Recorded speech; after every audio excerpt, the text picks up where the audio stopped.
কুরআনুল কারীমের মধ্যে আল্লাহ তাআলা বলেন, দিন বুঝার জন্য আমি যার দিলটা খুলে দেই,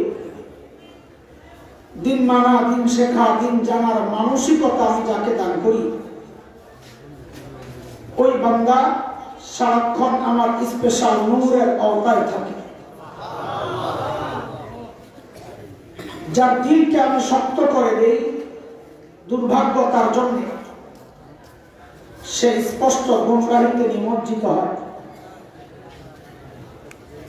ফলে তাকে হাজারো বুঝানো হোক দিন, সে বুঝে না, বুঝতে চায় না। আলেমরা বুঝাবে যে ভাই লাউ আর কদুর মধ্যে কোনো পার্থক্য নাই, সে বলবে না পার্থক্য আছে। বুঝেন না এই কথা? তারা বুঝানো যায় না যে মালা লাউ আর কদু একই জিনিস, এক জিনিস না, পার্থক্য আছে। কিন্তু যাকে আল্লাহ দ্বীনের বুঝ দেয়, তার থেকে আল্লাহ দ্বীনি কাজ উঠায় আনে, করিয়ে নেয়। যেমন উদাহরণ, আপনাদের মাহফিল উপলক্ষে একটা মেলা বসত, অনেক বড় মেলা। এবার বসছেনি, কেন বসে নাই? এলাকার কিছু যুবকের দিলের মধ্যে আল্লাহ অনুভূতি দিচ্ছে যে এই মেলা মাহফিলের যে ভাব গাম্ভীর্যতা নষ্ট করে। অল্প কিছু পয়সা হয়তো মাদ্রাসায় আসে, তারা চিন্তা করেছেন তার চেয়ে প্রয়োজনে দ্বিগুণ, তিনগুণ, চারগুণ আমরা দেব, তাও মেলা বন্ধ করা হোক। আলহামদুলিল্লাহ তারা করিয়েছে, এবং ওই পরিমাণ যতটুকু দেওয়া দরকার তার চেয়ে অনেক বেশি। মেলা থেকে ৫-৬ হাজার টাকা আসতো, তাদের পক্ষ থেকে ২৫,০০০ টাকা আসছে। এটা আমি আর আপনি কি মনে করে এমনি আসছে? আল্লাহ তাআলা তাদের দিল তৈরি করে দিয়েছে। এটা কোরআনের কথা, আমার কথা। সূরা জুমার আয়াত নম্বর ২২ রব্বে কারীম এই কথাটা বলেছেন। মালিক বলেন, আফামান শারাহাল্লাহু সাদরাহু লিল ইসলাম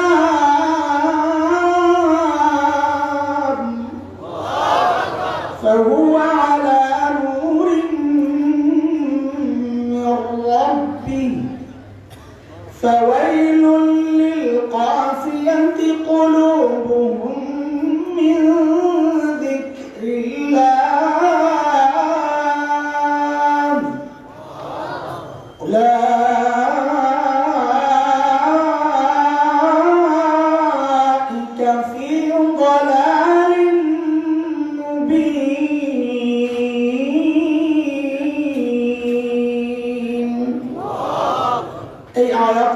রব্বে কারীম এই কথাগুলো বলেছেন। মুহতারাম হাজিরিন, যে মহান মালিক এই নিয়ামতে আমাদেরকে ধন্য করলেন, ওই মালিকের শুকরিয়া আদায় করি, জবান খুলে, প্রাণ খুলে কালিমাতুশ শুকর উচ্চারণ করি, আলহামদুলিল্লাহ। যে যে জায়গায় আছেন বসা, ঠিক ওই জায়গা থেকে সোজা দাঁড়ায় যান তো, আল্লাহর উপর ভরসা করে বিসমিল্লাহ, সোজা দাঁড়ায়। এবার প্রত্যেকে তার সামনের ফাঁকা বন্ধ করে বসে, না না, প্রত্যেকে তার সামনের ফাঁকা বন্ধ করে বসে। প্রত্যেকে বসেন, কিন্তু সামনের ফাঁকা বন্ধ করে, সামনের ফাঁকা বন্ধ করে।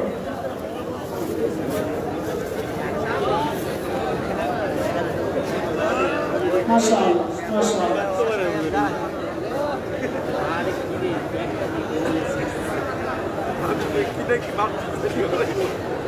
হ্যাঁ, ডানে বাম থেকে ঢুকে যান, ডান বাম থেকে ঢুকে যান। কোথাও ফাঁকা নজরে আসলে সোজা ওখানে যায় হামলা চালান।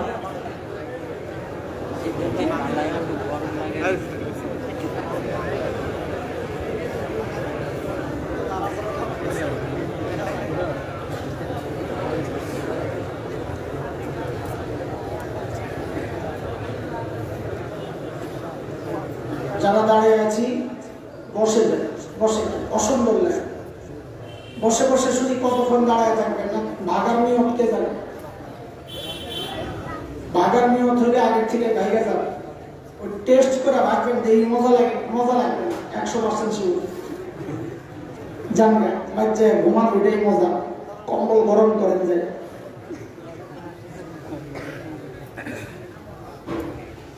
ওই যে পিছন দিয়া জায়গা ফাঁকা হয়েছে দেখছেন আর এতক্ষণ মনে হয়েছিল লক্ষ লক্ষ মানুষ দাঁড়ায় গেছে মাঠে তো বলে না ওই জায়গা হয় না মুহতারাম হাজরিন সূরা হাশরের ছোট্ট একটা আয়াত তিলাওয়াত করেছি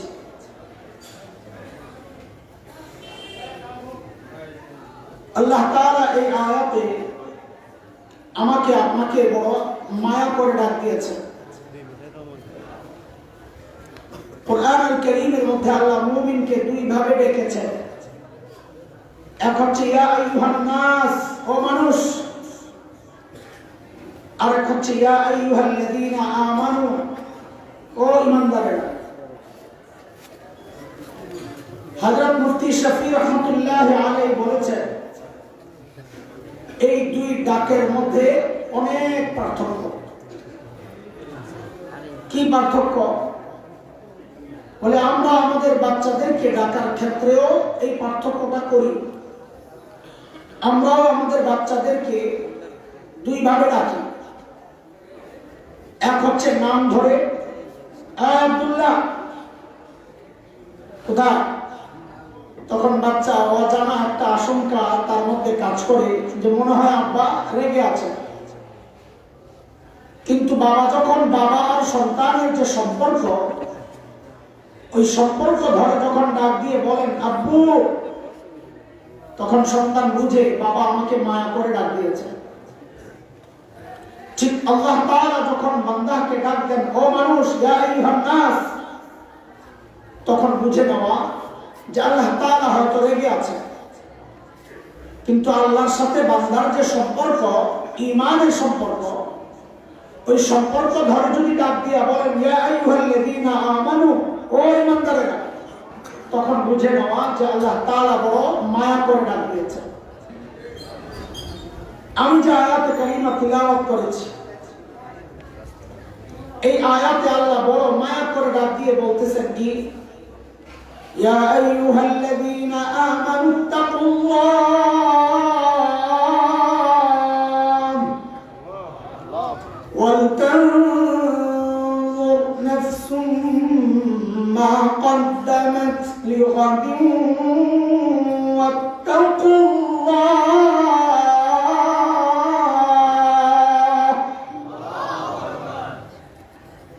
ও ঈমানদারেরা আল্লাহকে ভয় করো এক হুকুম এটা দ্বিতীয় হুকুম হচ্ছে আল্লাহ বলেন ওয়াল তানজুর নাফসুম মা قدمت لغد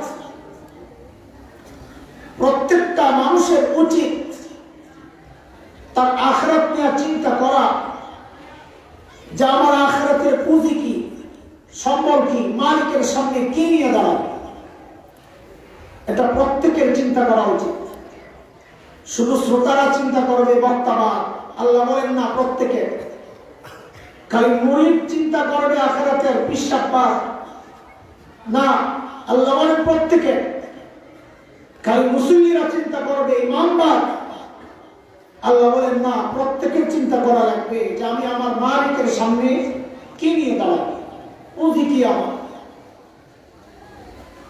তো আমরা হয়তো মনে মনে ভাবছি ওই আখিরাতের ফিকির নিয়েই তো এই মজলিসে আসছি তাই না না জিলাপি আছে কিছু না কিছু পোড়া কপাল শ্রোতা আপনারা কিচ্ছু নেই তার মানে আমাদের আশাটা পুরা সলিড খাইতেছি না জিলাপির আশা আসি না কিসের আশা আসছি আখিরাতের কিন্তু দোস্ত আমাদের এই আখিরাতের ফিকির গুলো যথার্থ কিনা পারফেক্ট কিনা যতটুকু দরকার যেমনটা দরকার ঠিক তেমন হচ্ছে কিনা না ঘাটতি আছে কেমনে বুঝবে তো আল্লাহ সুবহানাহু ওয়া তাআলা হযরত সাহাবা ইকরাম রিদওয়ানুল্লাহি আলাইহিম আজমাইন দেরকে আমাদের নমুনা বানাইছেন, মডেল,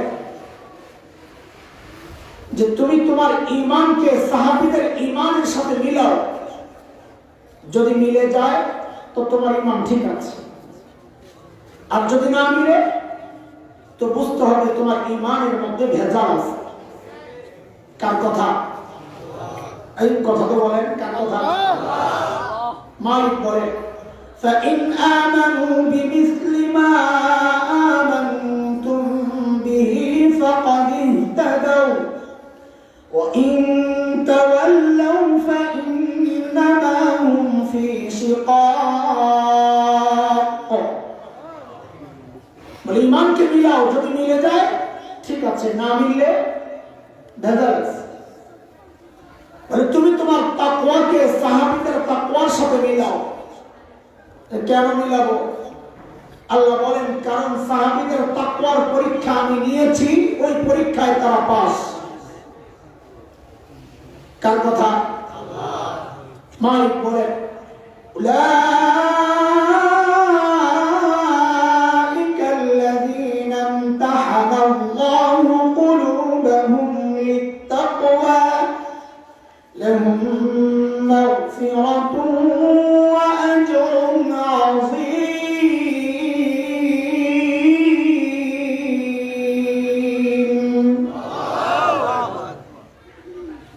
সূরা তাওবার মধ্যে আল্লাহ তাআলা আরো স্পষ্ট করে বলেছেন।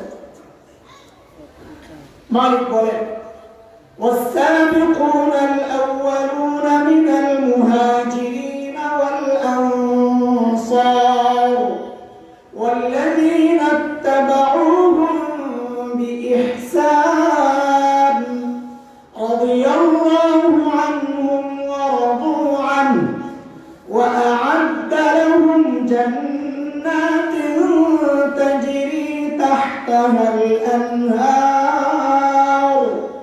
خالدين فيها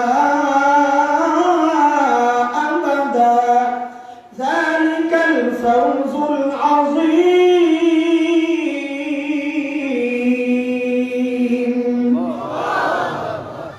আল্লাহ বলছে সাহাবীরা আমার উপর রাজি ছিল,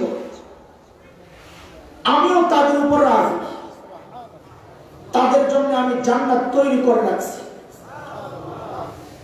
তো আল্লাহ আমাদের কি হবে? তো এই আয়াতের মধ্যে আল্লাহ ছোট্ট করে জানান দিচ্ছে ওয়াল্লাযীনা ইত্তাবাউহুম বিইহসান, যার ঈমান সাহাবীদের ঈমানের মতো হবে, যার আমল সাহাবীদের আমলের মতো হবে, আল্লাহ বলেন ওই বান্দার উপরও আমি রাজি, তার জন্যও জান্নাত তৈরি করে রাখছি। এই জন্য দোস্ত মুহতারাম, আমাদের আমলকে কাদের সাথে মিলায় রাখতে হবে?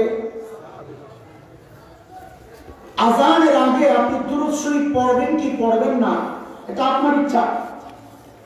তবে একজন আলেম হিসেবে আমি বলবো আপনার এই আমলকে সাহাবীদের আমলের সাথে মিলায় রাখেন। যদি মিলে করেন, না মিললে ছাড়েন। আপনি দুরূদ শরীফ বসে পড়বেন না শুয়া, না দাঁড়ায়া, না লাফাইয়া, আপনার ইচ্ছা। জিলাপি আপনার, মিষ্টি আপনার, আমার কি বলার আছে? তবে একজন আলেম হিসাবে পরামর্শ আপনার এই সিস্টেমটাকে সাহাবীদের সাথে মিলায় রেখে যদি মিলে যায় করেন, আমারও দাওয়াত দেন, না মিললে ছেড়ে দেন, হিসাব সোজা। ওরস করবেন কি করবেন না আপনার বিষয়। ব্যাগ আপনার, গরু আপনার, চালের বস্তা ডালের বস্তা আপনার, আমি মৌলবি বলার কি? তবে মৌলবি হিসাবে আবেদন এই আমলকে সাহাবীদের আমলের সাথে মিলাইয়া রেখে যদি মিলে যায় তো করেন, না মিললে ছাড়েন, হিসাব সোজা। বুঝে আসছে কথা দোস্ত? তবে একটা কথা, আমাদের আমল হুবহু সাহাবীদের মতো হবে না। কেন?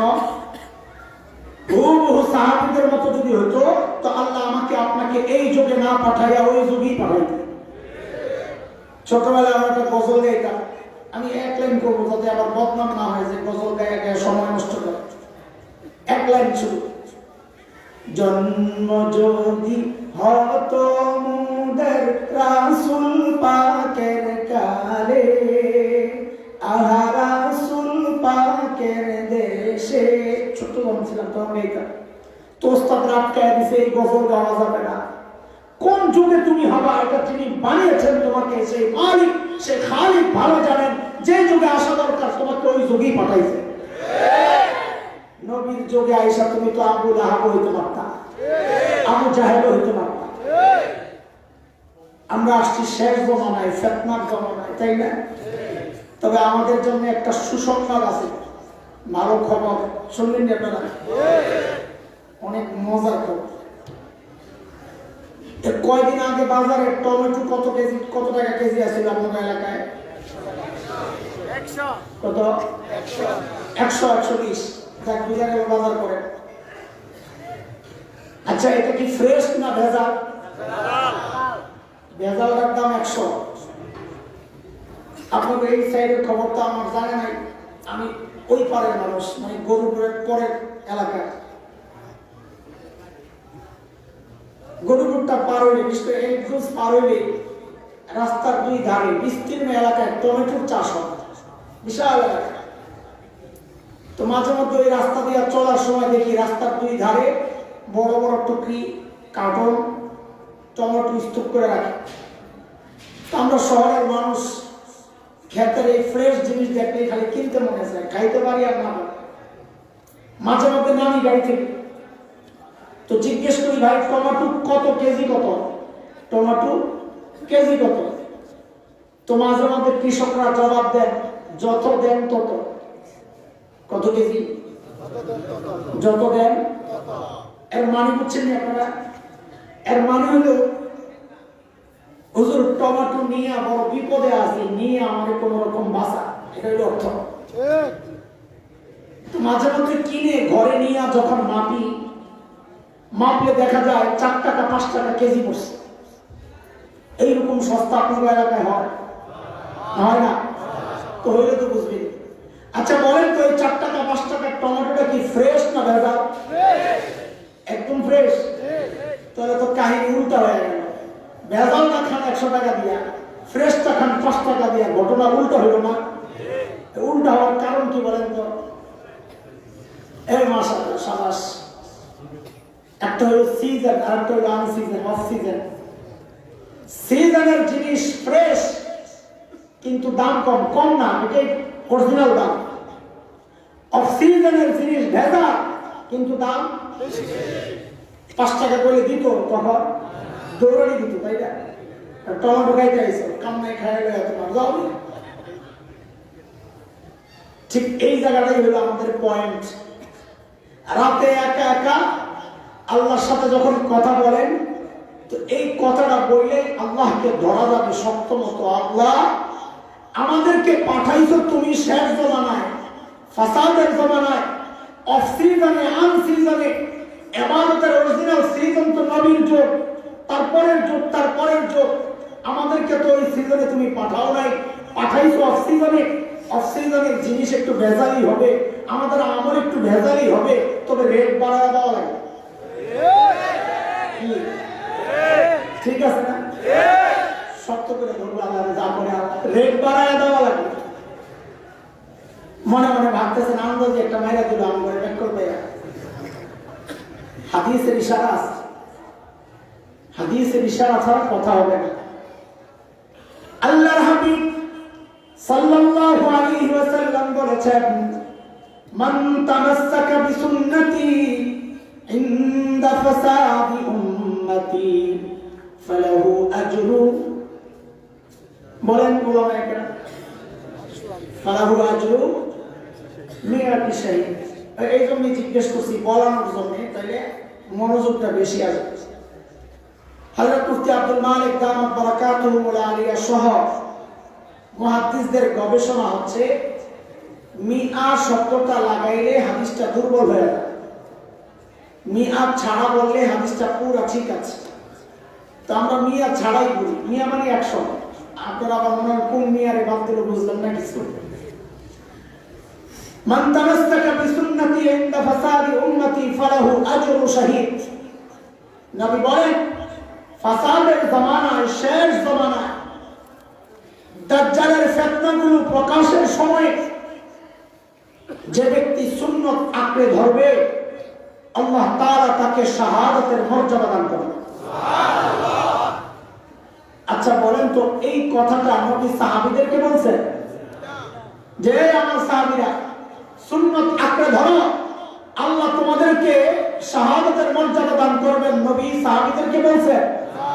নবী বলেছেন ইনদা ফাসাদি উম্মতি, শেষ জমানার কথা, যে শেষ জমানায় যদি কেউ সুন্নত আঁকড়ে ধরে আল্লাহ তার সুন্নতের রেট বাড়ায় তাকে শাহাদাতের মর্যাদা দেবেন। কি বোঝা গেল? শেষ জমানায় আমলের রেট বাইরে যায়। আরে বুঝে আসছে কি কথা? যাই হোক, এটা একটা সান্ত্বনা আর কি। কি করুন, পাই না একটা সান্ত্বনা তো লওয়া লাগে নিজে নিজে। আর মালিক, আমি বড় অস্বস্তিতে আছি। কি যে সিস্টেমটা করলো, হাত রাখতে পারি না, ভালো করে বইতেও পারি না। ওই বেড়ার মাইকের স্ট্যান্ড হলো মূল ঝামেলা। দাওয়াত দিয়েছে হুজুরা সব একটা একটা হুজুর, স্ট্যান্ড আনছে লম্বা লম্বা। তো এটা কেমন হইব? মামুলক সাহেবের স্ট্যান্ড আছে,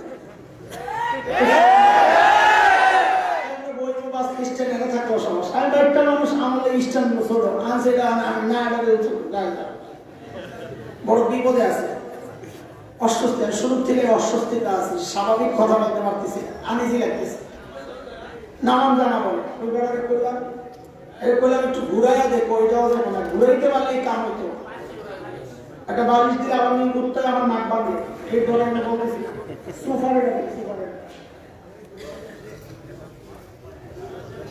বর্ষায় যদি ইজি না হয় কথা বলা যায়। আর এটা রৌসান হইব।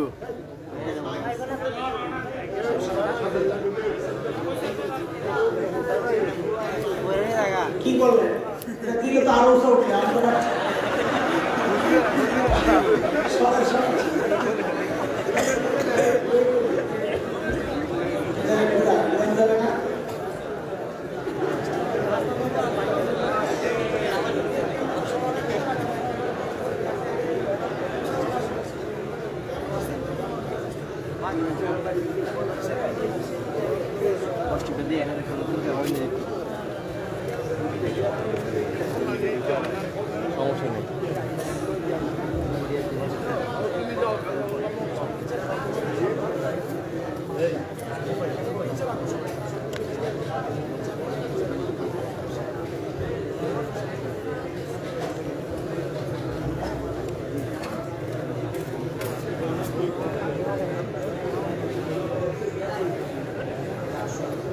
দায়িত্ব দাদা দিয়ে গেছে।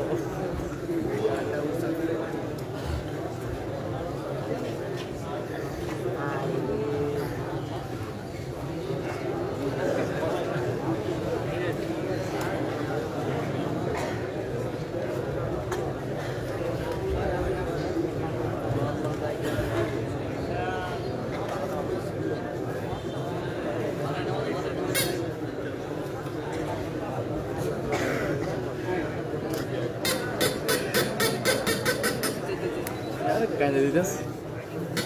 Main gila itu apa tuh orang?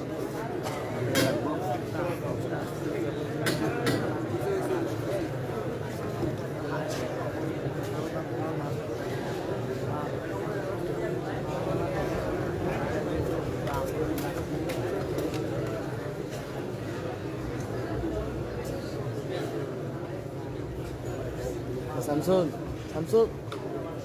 Kita yang berdua itu kok.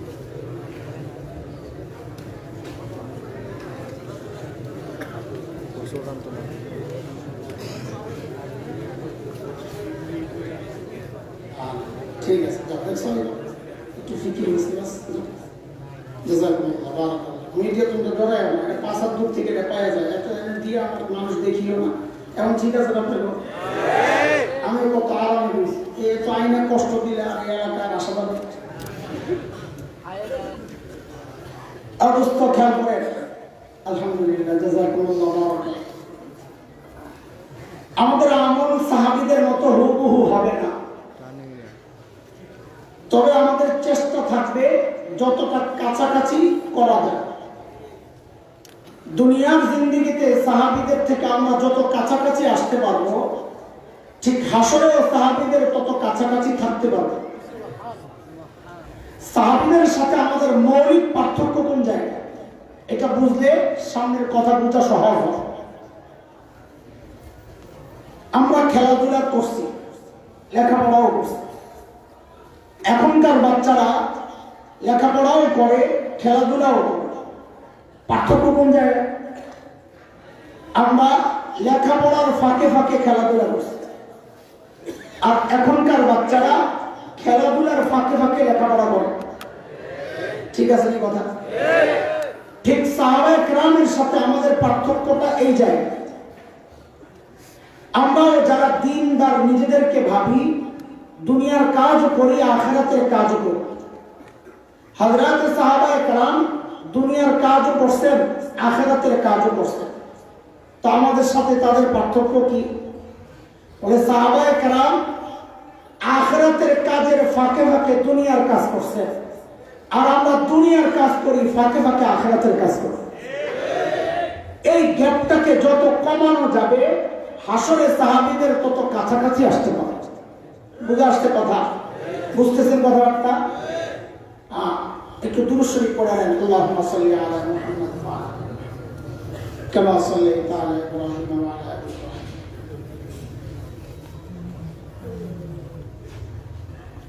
খেয়াল করে শোনেন কথা। কাজে আমাদের বয়ানের মূল পয়েন্ট এটা। আল্লাহ তাআলা বলেছেন, এর বান্দা তুমি তোমার আখিরাতের জন্য প্রস্তুতি গ্রহণ করো। আখিরাতের পুঁজি আর সম্পদ কি তোমার, এটা খেয়াল করো। আল্লাহর সামনে দাঁড়াবা কি নিয়ে? পুঁজি কি তোমার? কি দেখাবা যে আল্লাহ নিয়ে আসছে? প্রত্যেকের দিনের হালত তার নিজের জানা, নিজেকে নিজে জিজ্ঞেস করে। তো এর জন্য হযরত সাহাবায়ে কেরাম রিদওয়ানুল্লাহি আলাইহিম আজমাইনদের আখিরাতের প্রস্তুতি, আখিরাতের ফিকির কেমন ছিল, এটা একটু শুনলে নিজের আখিরাতের ফিকির কেমন হওয়া দরকার এই অনুভূতি আসবে। বুঝে আসছে কথা? সাইয়েদনা আবু বকর সিদ্দিক রাদিয়াল্লাহু আনহু বিষয় দিয়ে একটু শোনাই আপনাদেরকে, তাদের আখিরাতের ফিকিরটা কেমন ছিল। সাইয়েদনা আবু বকর সিদ্দিক রাদিয়াল্লাহু আনহু যখন খলিফা, ওনার রাষ্ট্র পরিচালনার একটা সিস্টেম ছিল এমন, দরবারে বিধবা অসহায় নারীদের লিস্ট থাকত। স্বেচ্ছায় কেউ খেদমত করতে চাইলে ওই লিস্টের পাশে নিজের নামটা বসায়া কাজ করতে চলে যেত। কারণ এটা অনেক সওয়াবের কাজ। নবী আলাইহিস সালাম বলেছেন, যারা ইতিম আর বিধবার দায়িত্ব নিবে, ওই ব্যক্তি আর আমি জান্নাতে পাশাপাশি থাকবো। অনেক সওয়াবের কাজ। কিন্তু বড় আফসোসের কথা হচ্ছে, এই সমাজের মানুষ অসহায় অন্য অসহায় বিধবার দায়িত্ব নিবে থাক দূরের কথা, বহু পোড়া কপাল এমন আছে নিজের বিধবা মায়েরই খবর নেয়। পোড়া কপাল। তো একদিন হযরত ওমর ফারুক রাদিয়াল্লাহু তাআলা আনহু দরবারে আসছেন, কোন এক বিধবার খেদমত করবেন এই নিয়তে। তো এসে দেখেন যে সব নাম বুক খালি নেই, নিচে দিয়ে শুধু একটা নাম খালি, যার নামের সাথে কারো নাম বসানো নাই। হযরত ওমর চিন্তা করলেন, তাই এই বুড়ির বাড়িতে আমি যাই। ওই চিন্তা দেখেন হযরত ওমর কত বড় মানুষ, আখিরাতের ফিকির কিভাবে ঢুকছে মাথায়, যে বিধবা অসহায় নারীর খিদমত করতে ওমর পরবর্তী দিন ফজরের পর পর বুড়ির বাড়িতে হাজির। কখন? ওই কথা বলে কেন জিজ্ঞেস করতেছি? মনোযোগ আকর্ষণের জন্য, কারণ সামনের কথাটা জরুরি, বুঝা লাগবে। সাহাবায়ে কেরাম দিনের কাজ শুরু করতেন ফজরের পর পর, কারণ নবী আলাইহিস সালাম যারা সকালে কাজ করেন তাদের জন্য বরকতের দোয়া করতেন। বিখ্যাত আলিম শেখ ইবনুল কাইয়িম রাহমাতুল্লাহি আলাইহি তার বিখ্যাত কিতাব জাদুল মাআদের মধ্যে লিখেছেন, কেউ যদি সকালে ঘুমায় তো তার ঘর থেকে কোনোদিন অভাব দূর হয় না। বুঝে আসছে কথা? আপনারা গ্রামের মানুষ তো সকালে ঘুমান না, কাজে বের হয়ে যান। শহরে এটা বড় একটা বালা মুসিবত। সারা রাত সজাগ থাকবে, সকালে ঘুমাবে, বরকত যাবে না, চলে, অভাব দূর হবে। পরদিন সকাল সাইয়েদনা ওমর ইবনে খাত্তাব রাদিয়াল্লাহু আনহু বুড়ির বাড়ির দরজার সামনে দাঁড়ায়া দরজা নক করে বলে, মারে আপনার ঘরের কাজগুলো করার জন্য আমি ওমর ইবনে খাত্তাব হাজির। বুড়ি ভেতর থেকে জবাব দেন, বাবারে প্রতিদিন যে আল্লাহর বান্দা আমার ঘরের কাজগুলো করেন, তিনি ইতিমধ্যেই আমার ঘরের কাজগুলো করে চলে গেছেন। ফজরের পর পর যায় আসলে কাজ করে চলে গেছে, তাহলে কাজটা করছে কখন? ফজরের আগে। হযরত ওমর চিন্তা করলেন, তাইলে আমাকে আরো আগে আসা লাগবে। ওই চিন্তায় সাইয়েদনা ওমর পরদিন ফজরের আযানের ওয়াক্তে বুড়ির বাড়ির দরজার সামনে দরজা নক করে বলে, মারে আপনার ঘরের কাজগুলো করার জন্য আমি ওমর ইবনে খাত্তাব হাজির। বুড়ি আজকেও জবাব দিচ্ছেন, বাবারে প্রতিদিন যে আল্লাহর বান্দা আমার ঘরের কাজগুলো করেন, তিনি ইতিমধ্যেই ওই কাজ করে চলে গেছেন। হযরত ওমর চিন্তা করলেন, তাই আমাকে আরো সকালে আসা লাগবে।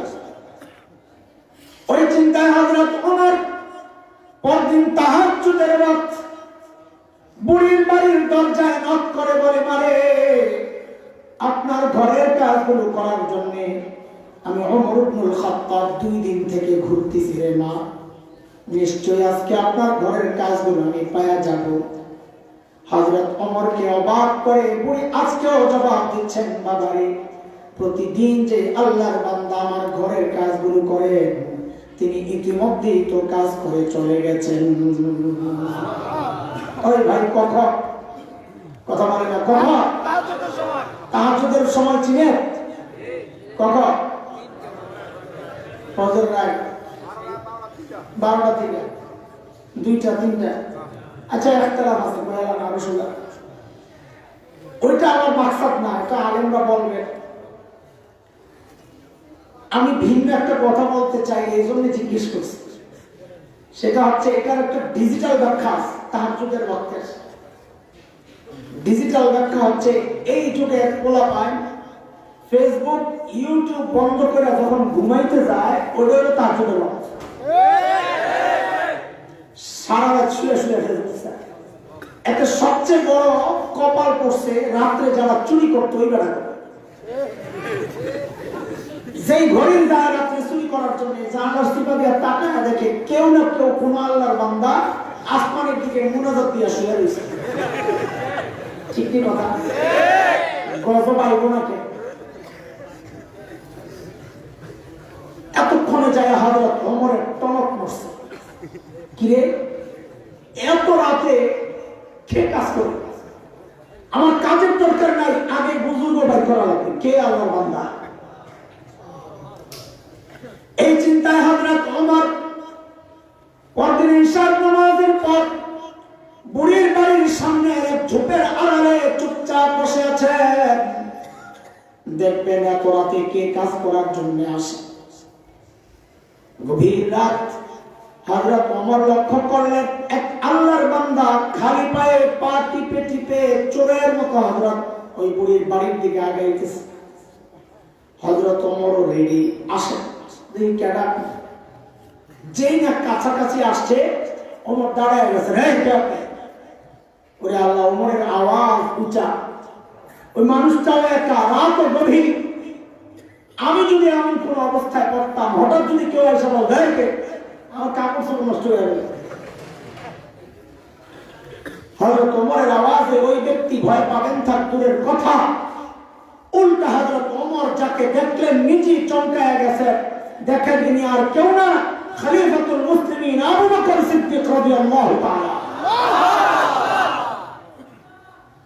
ওমর তো অবাক হয়ে গেছে, আবু বকর আপনি? আর এটা কি কারণ? আপনি কে?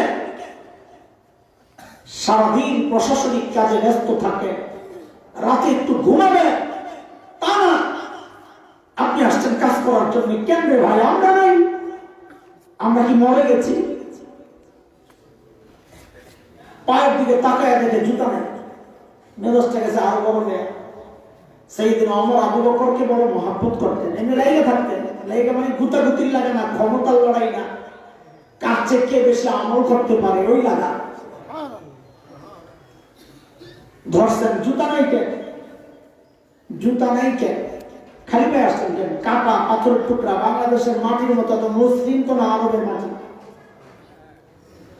হযরত আবু বকর কি জবাব দিলেন! ইসলামী শাসন ব্যবস্থার সৌন্দর্য এগুলা। সাইয়েদনা আবু বকর জবাব দেন, ওমর, জুতা পরলে চট চট আওয়াজ হয়, আরে মানুষের যদি ঘুম নষ্ট হয়ে যায়। রাষ্ট্রনায়ক রাতে খালি পায়ে হাতে যেন জনগণের ঘুম নষ্ট না হয়। কোন দুনিয়ায় বাস করো? ঘুম তো দূরের কথা, জানের দুনিয়া পড়তে হবে।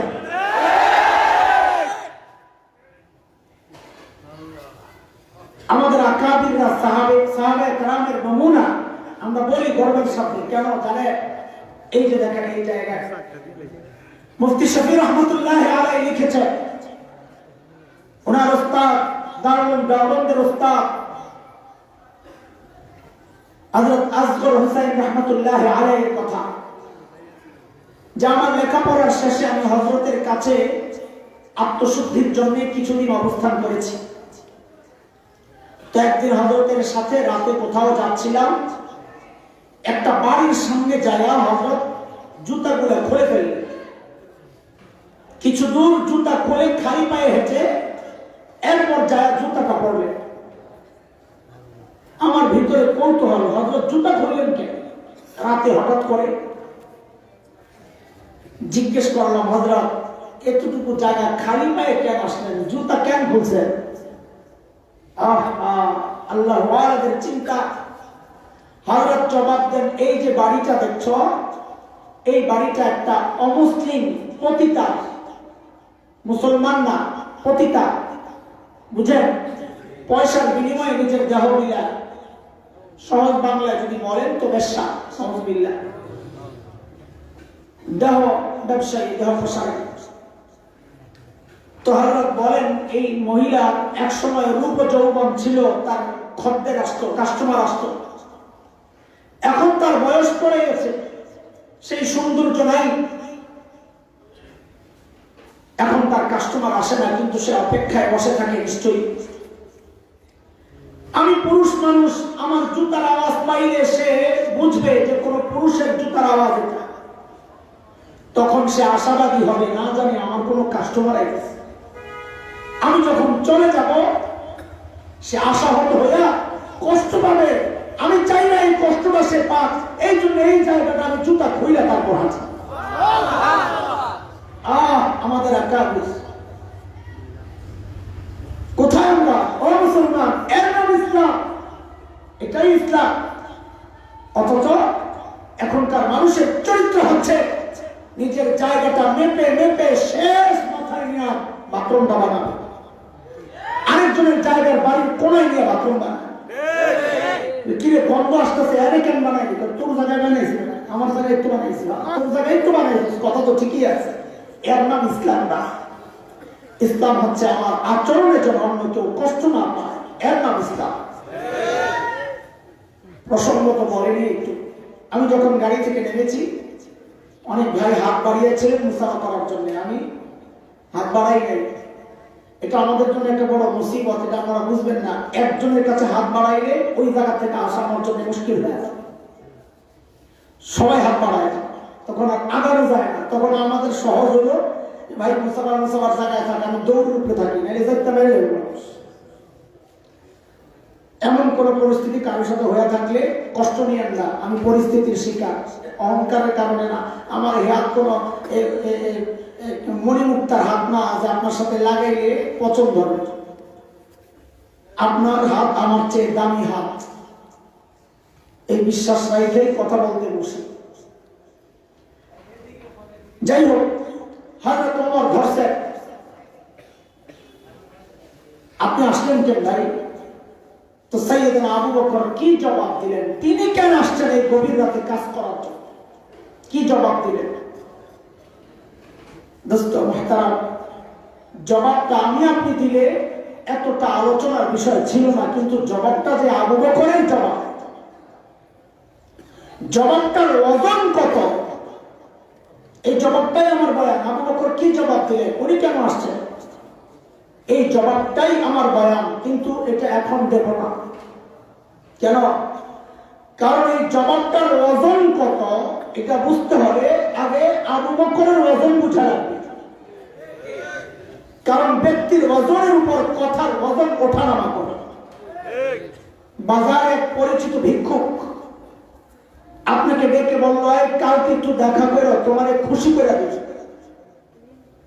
তা আপনি মনে মনে হাসবেন, নিজে ভিক্ষা করে করে খায়, আবার আমারে খুশি করে। কিন্তু একই কথা যদি এলাকার এমপি সাহেব আপনাকে বলেন যে কালকে দেখা করে খুশি করে দিব, তখন কি মনে মনে হাসবেন না আশাবাদী হবেন? ওই দেখেন, কথা কিন্তু একটাই, ব্যক্তির ওজন বেড়ে গেছে তো কথারও ওজন বেড়ে গেছে। বুঝে আসছেন কথা? বসার মানুষটা যেহেতু সরাই এখানে দুজন বসে, তাহলে আমার জন্য কথা বলা সহজ হবে না। এই সামনে না, একদম কিছু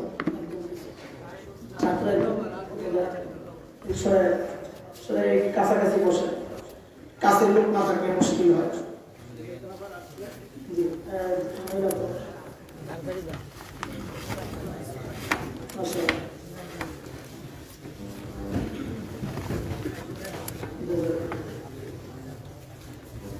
এই একরকম পরিবেশ না, কাছাকাছি লোকজন থাকে খালি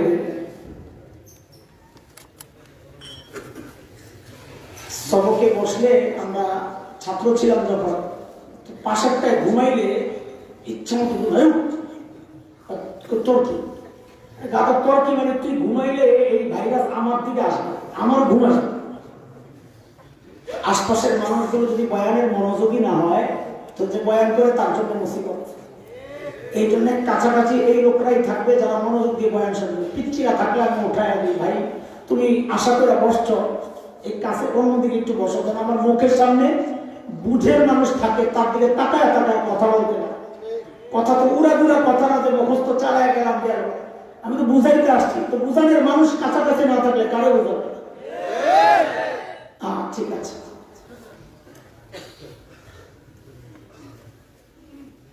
হযরত আবু বকরের ওজন কত, কত বড় মানুষ ছিলেন তিনি, এটা বুঝলে তো আবু বকরের জবাবটার ওজন বুঝে আসবে। একদিন আম্মা জান আয়েশা রাদিয়াল্লাহু তাআলা আনহা মদিনার স্বচ্ছ পরিষ্কার আকাশের দিকে তাকিয়ে তাকিয়ে দেখেন লক্ষ লক্ষ নক্ষত্র দেখা যায়। আম্মা জানের মনে জিজ্ঞাসা, নবীকে এসে জিজ্ঞেস করেন, ইয়া রাসূলুল্লাহ, ওই যে লক্ষ লক্ষ নক্ষত্র দেখা যায়, ও আল্লাহর হাবিব, আপনার উম্মতের মধ্যে এমন কেউ কি আছেন যার আমলের পরিমাণ ওই নক্ষত্রের চেয়েও বেশি? কেউ আছে কি? আল্লাহর হাবিব বলেন, আয়েশা আছে একজন। কয়জন? আম্মা জান তো মনে মনে খুশি, জানি তো একজন কে, আমার আব্বাই তো। আর কি হবে? আবু বকর ছাড়া হবে কে? বলে জানলে আবার জিজ্ঞেস করছো কে? বলে দুনিয়ার সব মেয়েদের স্বভাব, সব মেয়েরাই চায় স্বামীর মুখ দিয়ে একটু বাবার বাড়ির প্রশংসা শুনতে। একদিন খালি বদনাম করবেন, দেখবেন এক সপ্তাহ তরকারি মজা হয় না। ঠিক নি কথা? খুব খুশি লাগতেছে, যাক আজকে হুজুরে দিয়ে বউরে সাইজ করতেছি, আমার টেনশন নাই, খুব খুশি লাগতেছে, তাই না? দাদা তোমারে সাইজ করা হয়েছে, তুমি টেন পাও নাই, কোন দিক থেকে ইঞ্জেকশন গেছে খবর নাই। তার মা বাবার প্রশংসা করলে তার খুশি লাগে, বদনাম করলে কষ্ট লাগে, আরে এটাই তো স্বাভাবিক। পোড়া কপাল তো তুই বেটা, এই বউ যখন তোর মা বাবার বদনাম তোর কানে ঢুকায়, আরে পোড়া কপাল, তখন তোর কষ্ট লাগে না, বরং বউয়ের কথায় যায় মা বাবার সাথে খারাপ আচরণ করস। বউ তো ঠিকই আছে, অসভ্য তো তুই। হাসি গেছে না? আল্লাহর হাবিব বলেন আশা আসছে আসছে একজন আছে। আম্মা জানের কৌতূহল দেখি কার নাম বলে। আল্লাহর হাবিব বলেন আয়েশা আমার যে উম্মতের আমলের নক্ষত্রের চেয়ে বেশি সে হচ্ছে ওমর ইবনুল খাত্তাব। এখন আম্মা জানের চেহারার কি অবস্থা? একে তো নিজের বাপের নাম বলে নাই, বলছেন নবী আমার সতীনের বাপের নাম। সর্বনাশ। কান্না। হযরত ওমর আম্মা জানের সতীন হযরত হাফসা রাদিয়াল্লাহু তাআলা আনহার বাবা না? তো বলছেন নবী আমার কান্না, সতীনের বাপের নাম। আরো কষ্ট। আম্মা জানের চেহারাটা একদম মলিন হয়ে গেছে। নবী আলাইহিস সালাম চেহারা দেখেই তো বুঝছেন যে আম্মা জানের ভেতরে গন্ডগোল চলতেছে। মানুষের চেহারা দেখলেই তার দিলের খবর পাওয়া যায়। এই তোর মন খারাপ কেমনে? মন খারাপ আপনি কেমনে বুঝলেন? মন তো ভিতরে, চেহারায় বোঝা যায়। ইংরেজিতে বলে face is the index of mind. মানুষের ভিতরে কি কাজ করে এটা তার ফেস চেহারার মধ্যে প্রকাশ পায়। আল্লাহর হাবিব তো বুঝছেন আয়েশার ভিতরে গন্ডগোল চলতেছে। আল্লাহর হাবিব বলেন আয়েশা তুমি ভেবেছিলে তোমার বাবার নাম বলবো তাই না? আরে আয়েশা শুনো, তোমার বাবা আবু বকরের হিসাবটাই আলাদা। আমার গোটা উম্মতের আমল যদি এক পাল্লায় রাখা হয়, আর তোমার বাবা আবু বকরের আমল যদি আরেক পাল্লায় রাখা হয়, আয়েশা তোমার বাবা আবু বকরের আমলের পাল্লা ভারী হয়ে যাবে। আবু বকরের মর্যাদা। একদিন হযরত ওমর আসছে আবু বকরের কাছে। এই তাড়াতাড়ি যাইতে গেল, অস্বস্তি কর, যা বাবা যা পট করে খা। আর দু একটা আসিস যাওয়া নেই। এইবার যদি অবস্থ জরিমানা দিয়ে দেওয়া লাগবে, 10 টাকা দিয়ে করে যাবে। আমরা এখন না, সামনের থেকে উঠবি 10 টাকা দিবি। একদিন হযরত ওমর আসছেন আবু বকরের কাছে। ওই দোস্ত কি খবর? আপনার সাথে একটা লেনদেন করতে চাই। তা আবু বকর মনে করছে কি নাকি, কি লেনদেন করবেন আপনি? বলে দোস্ত আমার সারা জিন্দেগির যত আমল আছে যা করছি জীবনে সব আপনারে দিয়ে দিতে চাই। আবু বকর করছেন ভারী টেনশন। কি রে ওমর এত ভালো মানুষ, সারা জিন্দেগি আমার সাথে আমল নিয়ে করলো প্রতিযোগিতা, আর এখন বলে সারা জিন্দেগির আমল বলে সব দিয়ে দিতে। এখানে কোনো ঘাপলা আছে? সাইয়েদনা আবু বকর মানুষ সরল সোজা, কিন্তু ব্যাকল্প না। একটু আগে আমাকে মাওলানা জাহাঙ্গীর বলতেছে, একটা কিস্সা শুনছি, আপনার কোনো মজা লাগছে, আব্বা হাসতে হাসতে শেষ। সাইয়েদনা আবু বকর মানুষ সরল সোজা, কিন্তু কিনা এই যে ওলামায়ে কেরামের চেহারাগুলো দেখলে মনে হয় কিচ্ছু বুঝে না, পাবলিক ওইটাই মনে করে যে হুজুররা কিচ্ছু জানে না। মাগমা হুজুর বলে বলা হয়েছে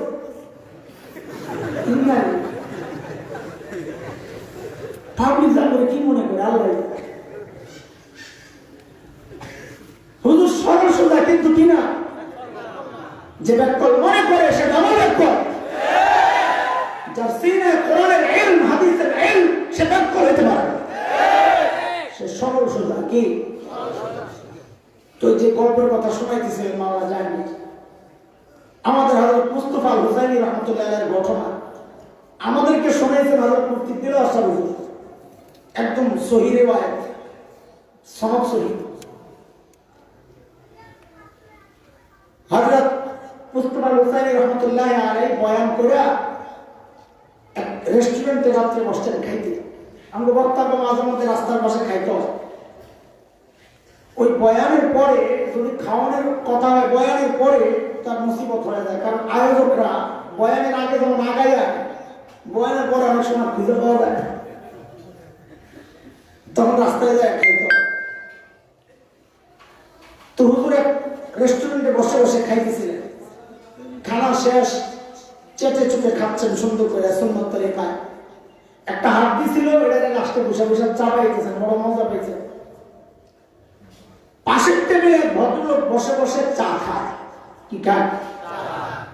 দুনিয়া এমন কিছু মানুষ আছে দাড়িওয়ালা টুপিওয়ালা দেখলে চুলকানি শুরু হয়, আছে ওটা ওই কোয়ালিটি। যেই দেখছে হুজুর সামনে হাড্ডি চাবাইতেছে, পাইছি শুধু হুজুরে যায় একটু সাইজ করে চায়ের কাপটা হাতে নিয়ে হুজুরের টেবিলের সামনে এসে দাঁড়ায় একটা ভাবলে আবার এক্সকিউজ ইয়েস বলে, হুজুর আপনাদের এলাকায় কুকুরে কি খায়? হুজুর হাড্ডি চাবাইতেছে, বুঝাইলো কুকুরটার খাওয়ান তো আপনি খাইতেছে। এর মনে করছে এই কথা জিজ্ঞেস করলে হুজুরের চোখের পানি নাকের পানি পড়তে পড়তে হুজুর মনে বুঝে যাবে, তাই তো টের পায় না যে বিমুলের বাসা হাত দিছে। যেটা জিজ্ঞেস করছে হুজুর আপনাদের এলাকায় কুত্তা কি খায়, হুজুর একদিকে তাকায় না, হাড্ডি চাওয়ায় আসতে করে কয় আমাদের এলাকায় কুত্তায় চা খায়। এরাতে কি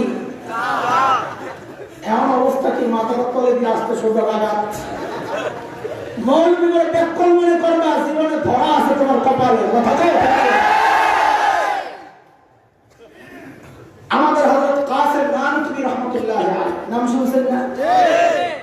যার নিসবতে আমাদের এই মাদ্রাসাগুলো দেওবন্দ থেকে যারা পড়ে আসে তারা যে কাসিমি লাগায়, ওই কাসেম নানতুবি দেওবন্দ মাদ্রাসার প্রতিষ্ঠাতাদের একজন,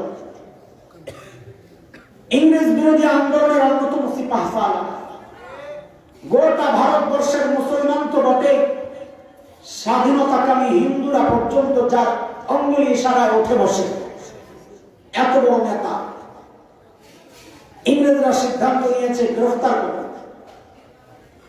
হযরত দারুল দেওবন্দ মাদ্রাসার ঠিক পাশেই দেওয়াল ঘেঁষা একটা মসজিদ, দক্ষিণ দিক থেকে কোনায় ছাত্তা মসজিদ নাম। হযরত ওই মসজিদে থাকতেন। ইংরেজরা টের পায়া চারদিক থেকে ঘেরাও করছে, ধরবে। হযরত ভিতরে একটা গেঞ্জি গায়ে দেওয়া, একটা লুঙ্গি পরা, মসজিদ ঝাড়ু দেয়। কত সাদা সিধা জীবন, মসজিদ ঝাড়ু দেয়। ইংরেজরা ভিতরে ঢুকছে, ঢুকে দেখে হযরত মসজিদ ঝাড়ু দেয়।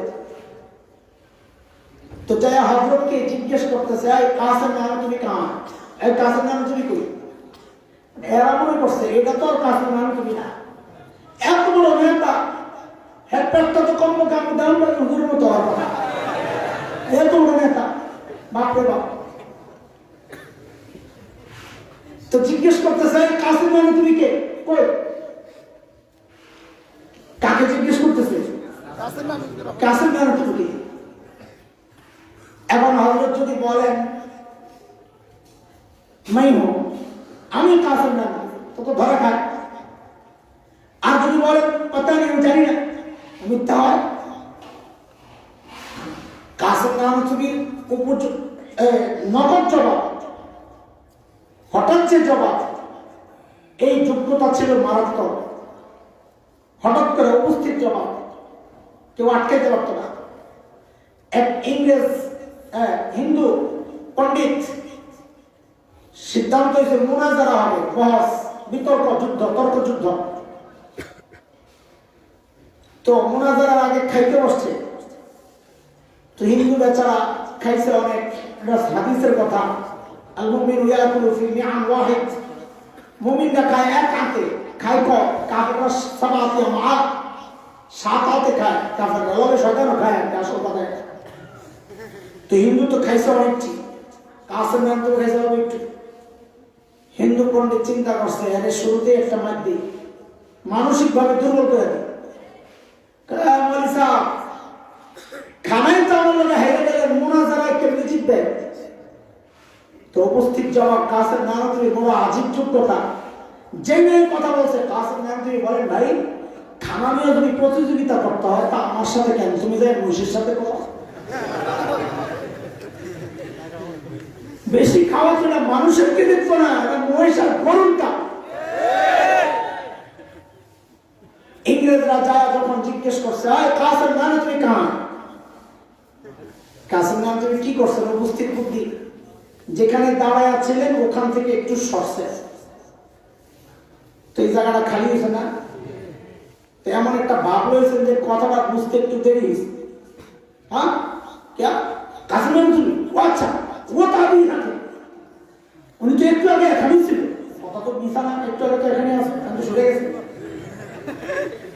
ইংরেজরা মনে করছে একটু আগে এখানে ছিল, এখন বুঝি পালাইছে না। হ্যাঁ ঠিকঠাক। আলেম কি হয় না? কথা হয় না। আর শুধু আলেম না, ইমানদারও ব্যাকল হয় না। কার কথা? সূরা আলে ইমরানের মধ্যে আসছে, মালিক বলে ইন্না ফি খালকিস সামাওয়াতি ওয়াল আরদি ওয়া ইখতিলাফিল লাইলি ওয়ান নাহার লাআয়াতিন লিউলিল আলবাব।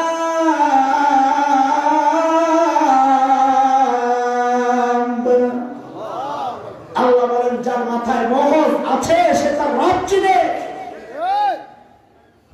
যেগুলার মাথায় মগজ নেই এগুলা মুরগি চুরে, মুরগি চুরিতে এক্সপার্ট হইল, আল্লাহ চিনে না। মুরগিটা ভালো চুরি করতে পারে, এই বুদ্ধি আছে না? শয়তান বাপ্পা। সাইয়েদনা আবু বকর মানুষ সরল সোজা কিন্তু ব্যাকল্প না। সূরা লাহাব যখন নাযিল হয়েছে, কারবার শুনেন, আবু বকরও যে চালাক একটু শুনেন। সূরা লাহাব যখন নাযিল হয়েছে তার মধ্যে আবু লাহাবের বউয়ের কথাও আছে, উম্মে জামিল বিনতে হারব ইবনে উমাইয়া। তোরও সাইজ করা বেড়ি তো খেপটা শেষ, দারোগা বেড়ি, কর্কুজা কটকটা বেড়ি, চিত্তা বিত্তা পাথর একটা রয়েছে নবীর মাপে। মসজিদে হারামের ভেতরে ঢুকছে, নবী আলাইহিস সালাম বসে বসে তিলাওয়াত করতেছিলেন। সাইয়েদনা আবু বকর বসে বসে পাহারা দিতেছেন। আরে আবু বকর পাহারা দিয়েও যে কত মার খেয়েছে। আবু বকর দেখতেছেন যে উম্মে জামিল আসতেছে, ভয় পেয়ে গেছে। নবীকে যা বলতেছেন, ইয়া রাসূলুল্লাহ উম্মে জামিল আসতেছে, হাতে পাথর, মতি গতি ভালো মনে হচ্ছে না। আল্লাহর হাবিব বলেন, আবু বকর আপনি ঘাবড়েন না, উম্মে জামিল আমাকে দেখবি। কেন? কারণ সূরা বনী ইসরাঈল আয়াত ৪৫ আল্লাহ আগে সুসংবাদ জানিয়ে দিয়েছেন নবীকে কি, فإذا قرأت القرآن جعلنا بينك وبين الذين لا يؤمنون بالآخرة حجابا مستورا। নবী আপনি যখন তিলাওয়াত করবেন তো আপনার আর বেঈমানদের মাঝখানে আমি নিরাপত্তা পর্দা দিয়ে দেব, তারা আপনাকে দেখবে না। উম্মে জামিল তো পাথর নিয়ে এসে এরকম খালি খোঁজে। আবু বকর তো ভাব দেখে বুঝছে যে উম্মে জামিল তো দেখে না। তা আবু বকরকে ধরছে, নবীরে না পাইয়া আবু বকরকে ধরছে। আয় মোল্লা তোর লাগেটা কই? কয় এখনকার ভাষায় কইলাম না। আয় মোল্লা তোর লাগেটা কই? এখন আবু বকর যদি বলেন লা আদরি, আমি জানি না, তো মিথ্যা কথা হয়। আবু বকর যদি বলেন এই যে, তখন আবু বকর নিজে মার খায়, কারণ উম্মে জামিল দেখবে কিছু নাই, তুই আমার লোক মিথ্যা কথা বলছ, হ্যাঁ তো দেখবে না। আবু বকর বড় চালাক, যে না জিজ্ঞেস করছে, এই মোল্লা তোর মনের তো দুস্থ করে। তা আবু বকর আস্তে করে জবাব দিলেন, খুঁজে দেখো। কি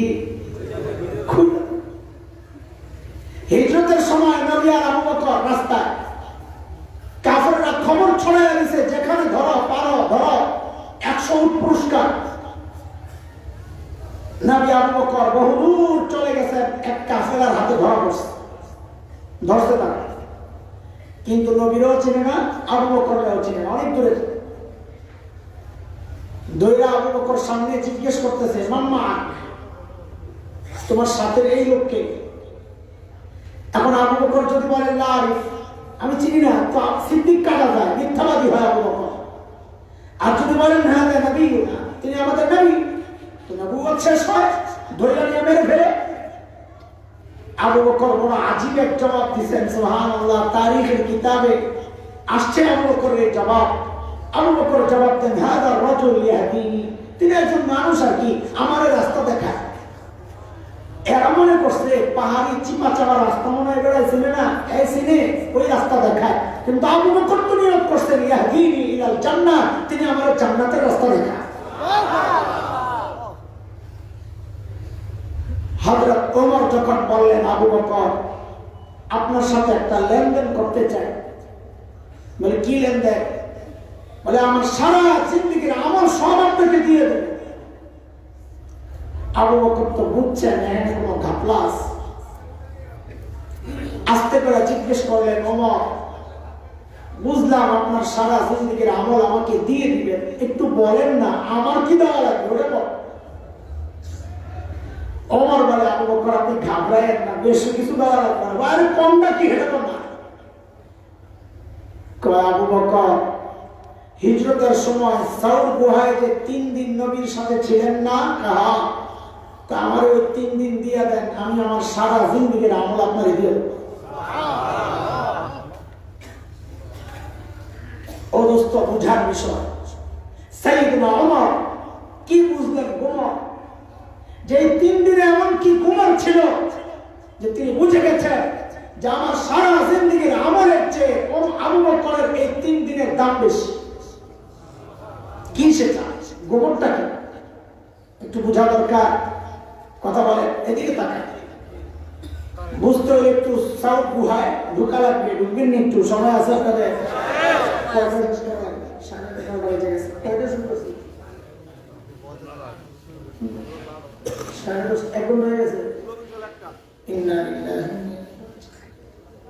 কি কয়?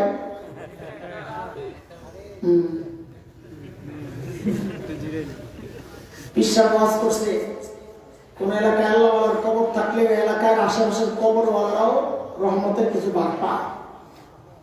ওয়াজ করে রুমে গেছে, সিলে সিলে হইতেছে, ভাই খাদিমকে পাঠাছে, দেখতো কোন কথা বলে কোন গন্ডগোল লাগাই না। খাদিমে যায় যা শুনছে দৌড়ে যায়, হুজুর রাত্রি গোল করেন, এই এলাকায় রাত্রে থাকা যাবে না। বলে কেন? কাপড় ওয়াজ করছেন বুজুর্গের কবর থাকলে আশেপাশের কবরওয়ালারাও রহমতের ভাগ পায়। এলাকার মানুষ চিন্তা করছে আমরা এলাকায় তো কোনো বুজুর্গ নাই, হুজুরকে মাইরা কবর দেয়, হুজুর মাইরা যা, আমার রহমত দরকার, একটা পর্যন্ত বয়ান হবে আমি মরে যাই। বাড়ান একটু পানি খাওয়াই, খানা পরে পানি খাই না, একটু পরে খাই, একটু পানি এনে রাখেন, মাঝে মধ্যে খাওয়া লাগবে। গ্লাস দেন। চলেন সাউথ গুহা থেকে একটু ঘুরে আসি। মনোযোগ আছে আপনাদের?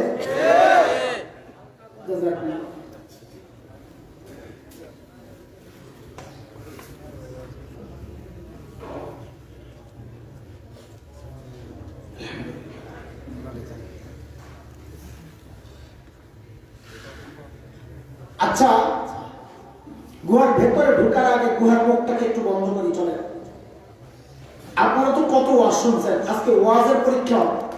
আমরা ছাত্রকে পরীক্ষা নিই, আজকে আপনাদের ওয়াজের পরীক্ষা হবে। ওয়াজের বলেন তো, গুহার মুখের মধ্যে জানি কে কে বাসা বানাইছিল?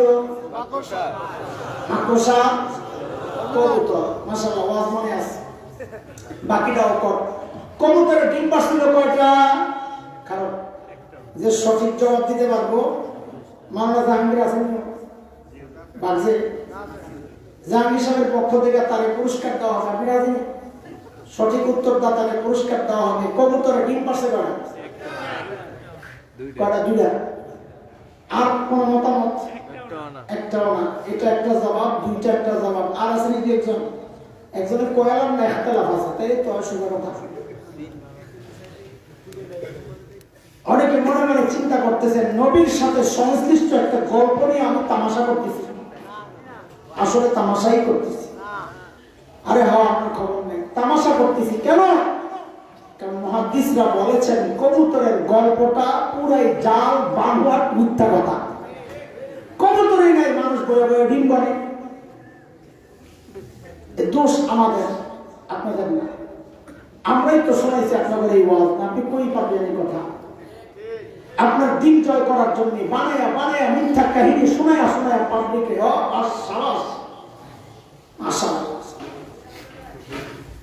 তবে মাকড়সার জালের গল্পটা কোন কোন মুহাদ্দিস বলেছেন এইটাও বানোয়াট, কিন্তু কেউ কেউ বলেছেন বানোয়াট না, তবে দুর্বল, শক্তিশালী না। ওই দুর্বল হিসাবেই সামনে কথা আগায়। গুহার মুখের মধ্যে মাকড়সার জাল, গুহার ভেতরে নবী আলাইহিস সালাম আর আবু বকর সিদ্দিক রাদিয়াল্লাহু আনহু। ও ভাই, খেয়াল করেন এই জায়গা থেকে একটু জরুরি টিপস। আল্লাহ যদি চাইতেন গুহার মুখটাকে পাথর দিয়ে প্যাকেট করে গুহার ভেতরটাকে জান্নাতের টুকরা বানিয়ে দিতে পারতেন কি পারতেন না? পারতেন। আল্লাহ তা না করে গুহার মুখের মধ্যে হালকা মাকড়সার বাসা বানায় দিলেন। কেন? মাকড়সার বাসা অনেক শক্তিশালী, কাফেররা ছিদ্র করে ছিন্ন করে ভেতরে ঢুকতে পারবে না। এমন না দুর্বল? কত দুর্বল! কোরআনে মাকড়সার নামে একটা সূরা আছে, সূরা আনকাবুত। ওই সূরায় মাকড়সার জাল সম্পর্কে আল্লাহ বলেছেন, ওয়া ইন্না আহওয়ানাল বুয়ুতি লাবাইতুল আনকাবুত। জগতের সবচাইতে দুর্বল ঘরের নাম হচ্ছে মাকড়সার ঘর। আল্লাহ এই হালকা জিনিস দ্বারা নবী আর আবু বকরের রক্ষার ব্যবস্থা কেন করলেন? আল্লাহ তাআলা জগৎবাসীকে দেখায় দিয়েছেন, এরে আমার বান্দা দেখ, আমি যদি আমার দিন বাঁচাতে চাই, আমার পারমাণবিক অস্ত্র লাগে না, ট্যাঙ্ক কামান যুদ্ধ বিমান লাগে না, সাবমেরিন লাগে না, লাখ লাখ কর্মী বাহিনী সৈন্য লাগে না। আমি আমার দিন বাঁচাতে চাইলে মাকড়সার জাল দিয়ে বাঁচাইতে পারি। দরকার আবু বকরের ঈমান। ঈমান শক্তিশালী করো, কাউকে পরোয়া করার কোনো জরুরত নেই। শেখ ওমর মুখতার রহমতুল্লাহ আলাইহি লিবিয়ার বিখ্যাত বিপ্লবী, দখলদারদের বিরুদ্ধে সশস্ত্র লড়াই করেছিলেন। দখলদাররা সিদ্ধান্ত নিল গোটা এলাকায় বম্বিং করে শেষ করে দিল। একজন এসে হযরতকে বলল, হযরত এলাকা ছাইড়া যাইতে হবে। বলে কেন? বলে আমাদের কাছে বিমান বিধ্বংসী অস্ত্র তো নাই, কিভাবে মোকাবেলা করবো, মারা পড়বো, চলেন চলে যাই। শেখ ওমর মুখতার এক বিপ্লবী ঈমানদীপ্ত জবাব দিয়েছেন। প্রশ্নের আদলে পাল্টা প্রশ্ন করেছেন, প্রশ্নটাই জবাব। তিনি জানতে চাইলেন, আচ্ছা বলো তো, তাদের বোমার বিমানগুলা কি অনেক শক্তিশালী? তো বলে হ্যাঁ অনেক শক্তিশালী। তো বলে কত শক্তিশালী বিমানগুলা? আরশের উপরে দিয়ে যায় না আরশের নিচে দিয়ে যায়? কি কন্যা কোন, কোথায় আরশ, কোথায় সাত আসমান, কোথায় মহাশূন্য, এর কত নিচে দিয়ে এই বিমান যায়? ধুর, তাইলে ডরে এলাম, তাইলে ডরে এলাম। যদি আরশের উপর দিয়ে যেত তাইলে আমি ভয় পেতাম যে আমার মালিক আমাকে যিনি রক্ষা করবেন, আরশের রব, তিনি যদি আক্রান্ত হন, তার উপর যদি বম পড়ে, তো আমার কে বাঁচাবে? আমার মালিকের কাছে যেহেতু যাইতে পারবে না, আমার কোনো টেনশন নাই। তিনি মূলত সূরা তাওবার শেষ আয়াতের তর্জমা শুনাইছেন। আল্লাহ নবীকে এই কথা বলেই সান্ত্বনা দিয়েছেন কি, فإن تولوا فقل حسبي الله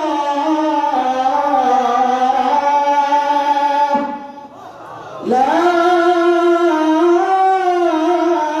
إله إلا هو عليه توكلت وهو رب العرش العظيم।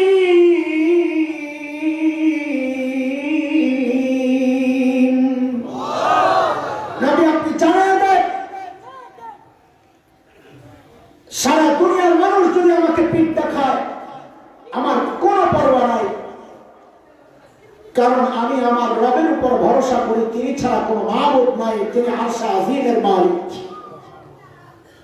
আমাদের একটাই কথা, এর রাস্তার দিকে খেয়াল করেন, পিচ্ছে একটা চিল্লাইতেছে, আয় পোলা আরেকবার কথা কবি, ছাদের থেকে সিঁড়ি ছাড়া নামাই দেবে, কেউ নাই বলাবেন কথা নকল করবি, পরে রেকর্ড স্বীকার করিস, এমন লগে লগে নকল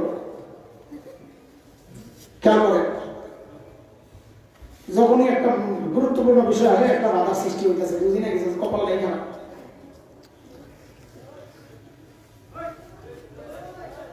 যার মালিক আরশে আজিমের রব, ইতিহাস এটাই বলে তাদের পরাজয় নেই। আল্লাহর সিস্টেমের কোনো হেরফের হয় নাই। আগে যা ছিল সিস্টেম এখনো তাই। এটা মালিকের ওয়াদা। সূরা আহজাব আয়াত 62 মালিক বলেছেন, সুন্নাতাল্লাহিল্লাতী ক্বাদ খালাত মিন ক্বাবল ওয়া লান তাজিদা লিসুন্নাতিল্লাহি তাবদীলা।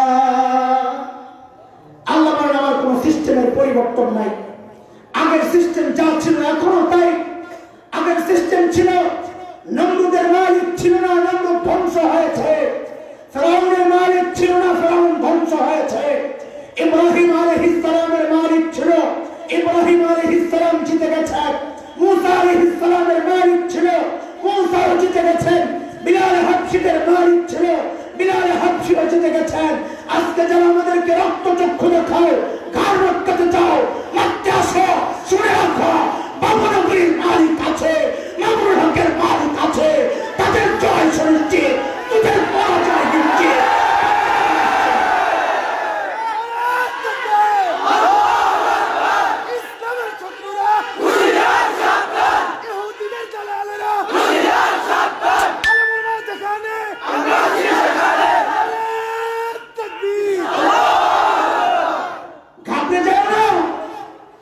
যাদের মালিক আরশে আজিমের রব, তাদের কোনো ভয় নয়।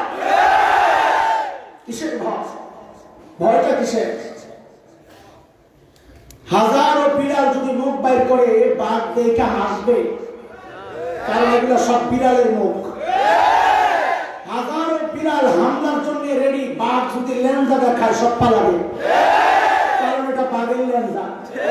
কি তোমরা তো বাঘের চরিত্রের অধিকারী ছিল মুসলমান, তোমরা কেন বিড়ালের ভেদকিতে ভয় পাবা?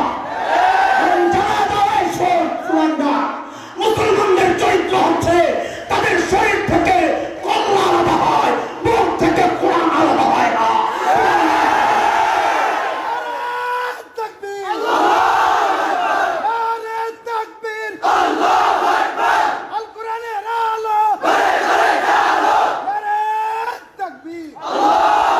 আমরা কাউকে ক্ষমতা থেকে নামানোর আন্দোলন করি না, কাউকে ক্ষমতা উঠানোর আন্দোলন করি না। আমরা কোরআনকে ভালোবাসি, মালিককে ভালোবাসি, নবীকে ভালোবাসি, এই মানচিত্রকে ভালোবাসি। কথা কও। ইসলাম প্রেমিক জনতা দেশের স্বাধীনতায় বিশ্বাস করে। যার মধ্যে ইমানি চেতনা যত বেশি, তার মধ্যে দেশপ্রেম তত বেশি। হিন্দুস্তানের নুন খায় বড় হয় না, যার নুন খায় সেই মালিকের গুণ গায়। দালালে ভরে গেছে দেশ, খোদার কসম পালাতে পারবে না শেষ মাস। এই মানচিত্রকে ভালোবাসি, ইঞ্চি ইঞ্চি জমিনকে ভালোবাসি। কিসের জন্য? তেল হয়, গ্যাস হয়, ফসল ভালো হয়, এই জন্যে। আরে না, এই জমিন পীরচু হুজুরের সেজদার সাক্ষী, এই জমিন হযরত হাফিজের চোখের পানির সাক্ষী, এই জমিন কারি ইব্রাহিমের জিকিরের সাক্ষী, এই জমিনে ইঞ্চি ইঞ্চি মাটি রক্ষায় যদি লাখ যুবকের প্রাণ দিতে হয়, প্রাণ দিতে প্রস্তুত, জীবন দিতে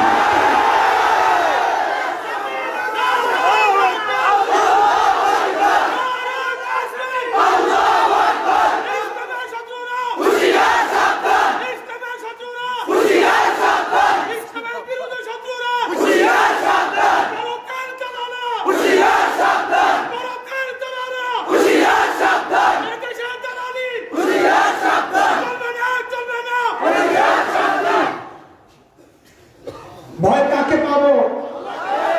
এই জীবনের কোনো মায়া নাই, কারণ জীবন তো আমার না, জীবন তো বিক্রি করে দিছি। কার কাছে? কিসের বিনিময়ে? কিসের বিনিময়ে?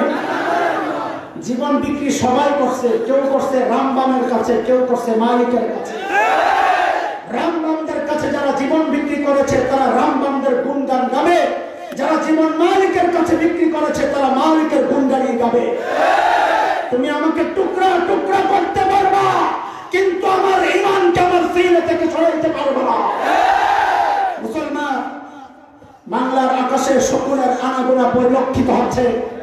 তুমি কোন দল করো আমার জানার দরকার নাই। তুমি যদি আওয়ামী লীগ করো তোমার দায়িত্ব আরো বেশি, কারণ তোমাদের নেতৃত্বে দেশের স্বাধীনতা এসেছে। আবারও যদি স্বাধীনতা রক্ষায় আন্দোলন করতে হয় তোমাকেই নেতৃত্ব দেওয়া লাগবে। তুমি বিএনপি করো আমার কোনো আপত্তি নাই, তুমি জামাত জাতীয়তাবাদী করো আমার কোনো আপত্তি নাই। আমি শুধু একটাই কথা বলতে চাই, যদি দেশের স্বাধীনতা মানচিত্র আক্রান্ত হয়, কোন রামবাবুরা যদি এই দেশ দখলের চক্রান্ত করে, এরা মুসলমান এদেশের তাওহীদি জনতার নেতৃত্বে যিনি আছেন বর্তমান আমাদের আমির আল্লামা বাবুলকে যদি একটা ডাক দেন, মানচিত্র রক্ষায়, ঈমান রক্ষায় জীবন দরকার, কে কে কল্লা দিতে পারত?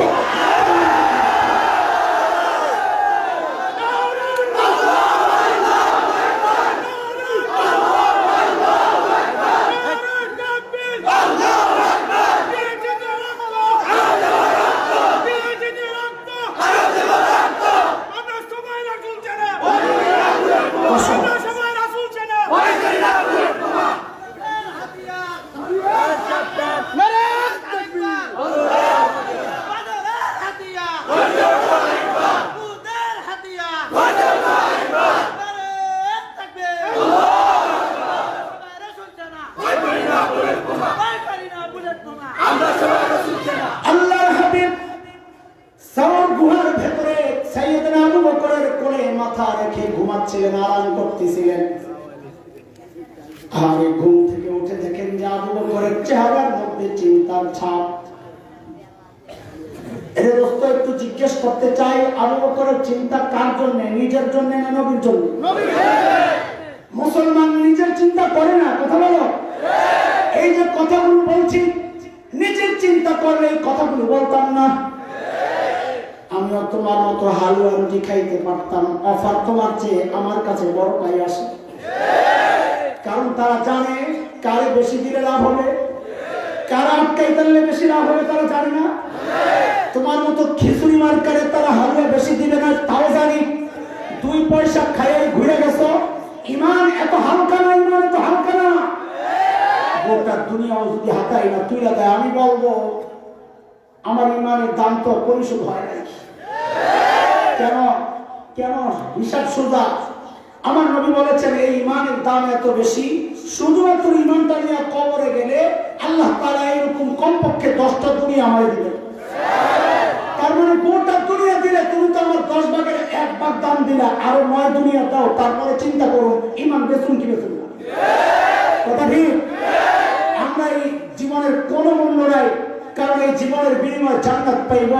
এই জন্য নিজের জীবনের কোনো টেনশন করি না। আমাদের কথা একটাই, দিন বাঁচাইতে হবে, নবীর ইজ্জত রক্ষা করতে হবে। কথা বলো, স্পষ্ট কথা। এখানে কোনো লুকোচুরি নাই, কোনো লুকোচুরি নাই।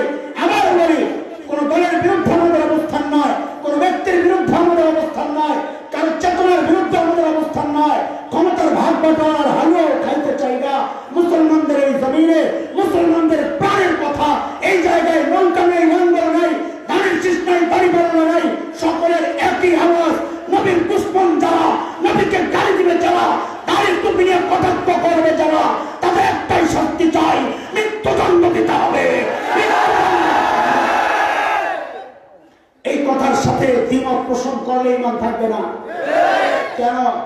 কারণ এই কথা কোরআনের কথা। সূরা তাওবা আয়াত 12 তুমি পড়ে দেখো আল্লাহ কি বলেছেন। ওয়া ইন্নাকাসু আইমানাহুম মিন বা'দি আহদিহিম ওয়া তানু ফি দীনিকুম ফাকাতিলু আইম্মাতাল কুফর। যারা দিনকে নিয়ে কটাক্ষ করবে, আল্লাহর সিদ্ধান্ত তাদের শাস্তি একটাই, মৃত্যুদণ্ড। আমরাও মালিকের সাথে আমরাও বলি আমাদের দাবি একটাই, তাদের শাস্তি দিতে হবে, মৃত্যুদণ্ড দিতে হবে। আল্লাহর হাবিব জিজ্ঞেস করলেন, আবু বকর চেহারা এত চিন্তার ছাপ কেন, কিসের টেনশন আবু বকর? সাইয়েদনা আবু বকর জবাব দেন, ইয়া রাসূলুল্লাহ, ওই যে গুহার মুখের দিকে তাকায়া দেখেন কাফেররা মুখের মধ্যে হাঁটাহাঁটি করতেছে। হযরত আবু বকর বলেন, ইয়া রাসূলুল্লাহ লাউ আন্না আহাদাহুম ইয়ানজুরু ইলা কদামাই তাদের যে কেউ একজন যদি নিজের পায়ের দিকে তাকায়, গুহার মুখের দিকেও তাকানোর দরকার নেই, যদি নিজের পায়ের দিকেই তাকায় তাইলেও তো আমাদেরকে দেখে ফেলবে। নবী সান্ত্বনা দিচ্ছেন, আবু বকর আপনি কি মনে করছেন? হ্যাঁ, কি মনে করছেন এই গুহার ভেতরে খালি আমি আর আপনি, আর আমাদের সাথে বুঝি আর কেউ নাই? না আবু বকর না, আপনি কোনো টেনশন করবেন না, এই গুহায় কেবল আমি আর আপনি না, আবু বকর আমাদের সাথে আল্লাহও আছে।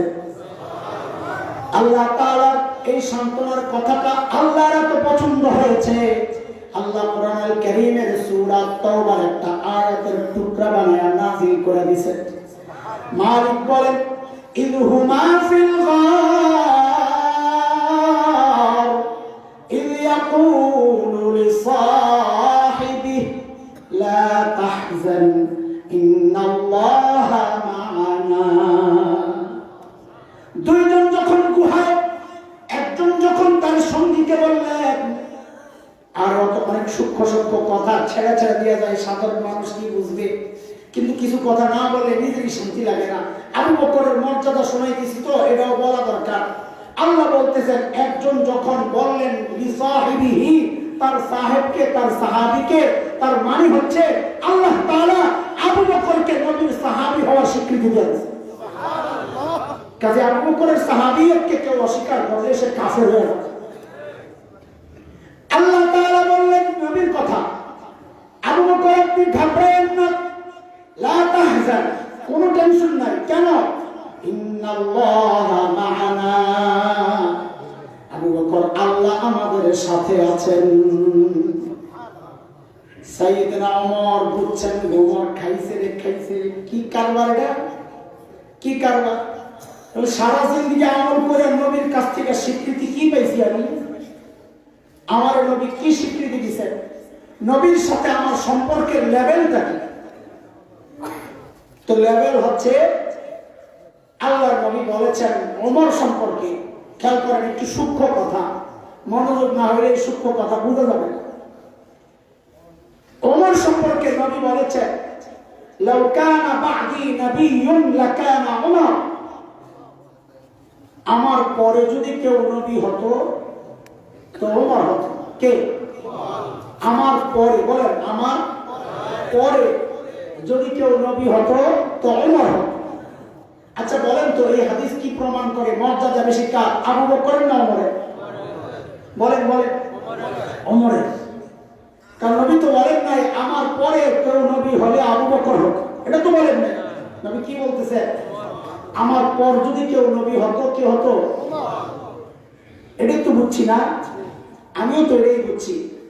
বহুদিন পর্যন্ত মাথায় খালি ঘুরতো, কিরে পেট লাগে, কারণ এই হাদিস তো প্রমাণ করে মর্যাদা বেশি ওমরের।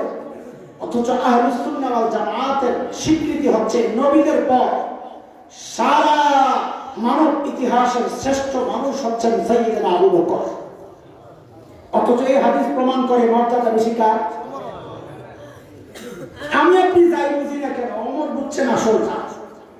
হাকিমুল উম্মত, মুজাদ্দিদ মিল্লাত হযরত মাওলানা আশরাফ আলী থানভী রাহমাতুল্লাহি আলাইহি এর জবাব দিয়েছেন, মালফুজাতের মধ্যে আসছে হাকিমুল উম্মতের, যে ওমর বুঝছেন যে মর্তবা আমার বেশি না, এই হাদিসও প্রমাণ করে মর্তবা বেশি আবু বকরের।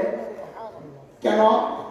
বলে আমাকে নবী বললেন ওমর, আমার পরে যদি কেউ নবী হতো তো ওমর হতো। তার মানে ওমর আপনার সাথে আমার সম্পর্কের লেভেলটা হচ্ছে বাদিয়তের। বাদিয়তের মানে আমি আগে, আপনি বলেন বলেন, নবী আগে ওমর, বলেন আবার নবী আগে ওমর